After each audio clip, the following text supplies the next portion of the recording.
गरीब की उड़ान। एक छोटे से गांव में एक आशा नाम की औरत रहती थी। उसका एक बेटा भी था, राजेश, जो कि पढ़ाई में बहुत होशियार था। आशा के पति के गुजर जाने के बाद सारी जिम्मेदारी आशा के कंधों पर आ गई थी।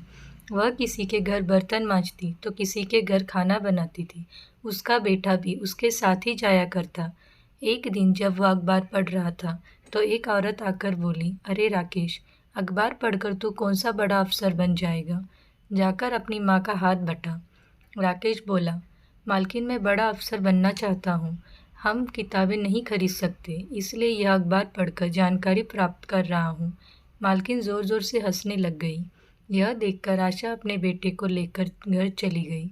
एक दिन वहाँ उनके मकान मालिक आए और बोले, क्या आशा, तुम तो 3 बजे ही सुबह उठ जाती हो और बिजली जला देती हो। या तो बिजली का बिल भरो या यह कमरा छोड़ दो। यह बोलकर मालिक गुस्से में चला जाता है।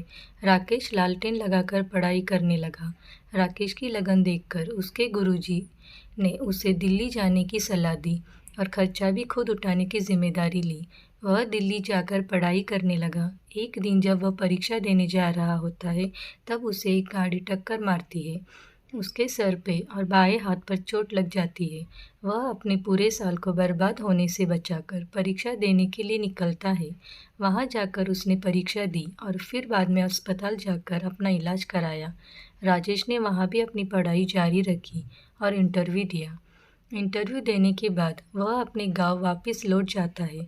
थोड़े दिन बाद उसकी माँ अखबार खरीद लाती है और राकेश को अपना रिजल्ट देखने को कहती है। राकेश खुश होकर बोलता है, माँ, मैं पास हो गया, मैं अफसर बन गया। उन दोनों की आंखों में आंसू आने लग गए। हमें हमेशा अपना लक्ष्य प्राप्त करने के लिए मेहनत करते रहना चाहिए।